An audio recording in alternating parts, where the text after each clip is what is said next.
वो पर्दे पर हीरो है, लेकिन असल जिंदगी में वादे, विवाद और यू टर्न की राजनीति। क्या पवन कल्याण सच में जनता के मसीहा हैं या सिर्फ स्टारडम के खेल का हिस्सा? क्या एक आदमी को लेजेंड बनाने के लिए सिर्फ स्टारडम काफी है, या फिर असली पहचान उसके फैसलों, विवादों और बदले हुए रास्तों से बनती है? पवन कल्याण एक ऐसा नाम जो कि टॉलीवुड में पावर स्टार कहलाया, लेकिन असल जिंदगी में वो रिश्तों, राजनीति और वादों की भूल भुलैया में उलझे हुए नजर आते हैं। 3 शादियां, 3 तलाक, हर चुनाव में नए वादे और हर हार के बाद फिल्मों में वापसी। क्या पवन कल्याण सच में जनता की सेवा करना चाहते हैं, या फिर यह सिर्फ उनकी इमेज बनाने का एक खेल है? पर्दे पर वो न्याय के लिए लड़ते हुए दिखते हैं, लेकिन असल जिंदगी में रिश्तों में अस्थिरता, राजनीति में यू टर्न और अपने ही वादों से मुकर जाना। क्या ये किसी असली हीरो के लक्षण हैं, या फिर पवन कल्याण सिर्फ एक और सेलिब्रिटी है जो कि सुर्खियों में बने रहने के लिए यही सब कर रहे हैं? सच आखिर क्या है? आइए उनकी जिंदगी की असली कहानी जानते हैं। 2 सितंबर 1968 को आंध्र प्रदेश के बक्तला में जन्मे पवन कल्याण का असली नाम कोंडावरम कल्याण बाबू है। एक साधारण से मध्य वर्गीय परिवार में पले बढ़े पवन के लिए बचपन में आर्थिक संघर्ष कोई नई बात नहीं थी। उनके बड़े भाई चिरंजीवी पहले से ही फिल्म इंडस्ट्री में एक बहुत बड़ा नाम थे, लेकिन पवन ने कभी भी अपनी पहचान छुपा कर नहीं जी। उन्होंने अपने रास्ते पर चलने का फैसला किया और कराटे और मार्शल आर्ट्स में इतनी रुचि दिखाई कि ब्लैक बेल्ट तक हासिल कर लिया। यही जुनून था जो उन्हें सिर्फ फिल्मों में ही नहीं बल्कि अपनी असल जिंदगी में भी संघर्ष करने की प्रेरणा देता रहा। 1996 में पवन कल्याण ने फिल्म अक्कड़ अम्मई इक्कड़ अब्बई से टॉलीवुड में कदम रखा। हालांकि फिल्म ज्यादा हिट नहीं हुई, मगर उनकी मेहनत ने उन्हें एक अलग ही पहचान दे दी।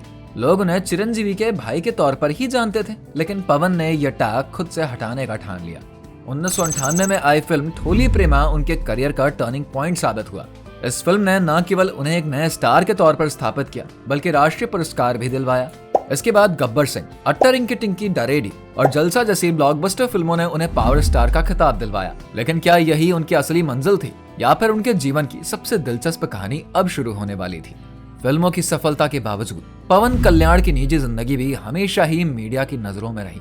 1997 में उनकी पहली शादी नंदनी से हुई, लेकिन ये रिश्ता ज्यादा समय तक नहीं चल पाया और कुछ समय के बाद ये अफवाहें फैलने लगी कि उनका दिल कहीं और बसा है।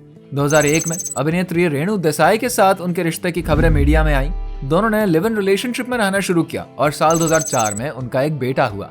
आखिरकार साल 2009 में उन्होंने शादी करी, लेकिन ये शादी भी ज्यादा लंबे समय तक नहीं चली। 2012 में ही उनका तलाक हो गया। तलाक के बाद रेणु देसाई को सोशल मीडिया पर जमकर ट्रोल किया गया और उनको स्वार्थी और पैसों के पीछे भागने वाली महिला कह दिया। लेकिन क्या असली गलती पवन कल्याण की थी? क्या वो रिश्तों को लेकर गंभीर नहीं थे, या फिर कुछ और ही था? साल 2013 में पवन कल्याण ने अन्ना लेज़नेवा से शादी करी, जो कि पहले से ही शादीशुदा थी। 3 शादियां, 3 तलाक। पवन कल्याण के रिश्ते हमेशा ही चर्चा का विषय बने रहे। क्या ये सिर्फ उनका व्यक्तिगत जीवन था, या फिर इन रिश्तों के पीछे कोई और भी कहानी छिपी थी? पवन की जिंदगी में ये उतार चढ़ाव के दौर थे, जहां पर कभी वो फिल्मों में तो कभी निजी जीवन में विवादों में घिरे रहते थे। लेकिन क्या ये उनकी असली पहचान है? क्या वो रिश्तों को गंभीरता से लेते हैं, या फिर ये सब महज एक हिस्सा है उनकी सार्वजनिक छवि का? राजनीति में पवन कल्याण का प्रवेश साल 2014 में हुआ था, जब उन्होंने जनसेना पार्टी की स्थापना करी और बीजेपी तथा तेलुगु देशम पार्टी का समर्थन किया। उनके कदमों से एक क्रांतिकारी नेता की छवि उभरी, लेकिन जैसे ही चुनाव खत्म हुए वो राजनीति से अचानक से ही गायब हो गए। साल 2019 में उन्होंने फिर से राजनीति में कदम रखा, लेकिन उनकी पार्टी को करारी हार का सामना करना पड़ा। जनसेना पार्टी को सिर्फ 2 सीटें मिली और खुद पवन कल्याण भी चुनाव हार गए। इसके बाद वो चुपचाप फिर से फिल्मों में ही लौट गए। ये बदलाव केवल जनता को लुभाने का तरीका था, या फिर पवन कल्याण सच में कोई बदलाव लाने के लिए राजनीति में आए थे? अब 2024 के चुनावों से पहले वो फिर से बीजेपी और टीडीपी का समर्थन करने लगे हैं। पहले समर्थन, फिर विरोध और अब फिर से समर्थन। क्या ये किसी भरोसेमंद नेता की निशानी है? पवन कल्याण का असली मकसद आखिर क्या है? क्या वो सच में जनता की सेवा करना चाहते हैं, या फिर ये केवल अपनी राजनीतिक प्रासंगिकता बनाए रखने का एक तरीका है? फिल्मों में पवन कल्याण एक आदर्श हीरो के रूप में नजर आते हैं। वो हमेशा न्याय की खातिर लड़ते हैं, महिलाओं की इज्जत करते हैं और गरीबों की मदद करते हैं।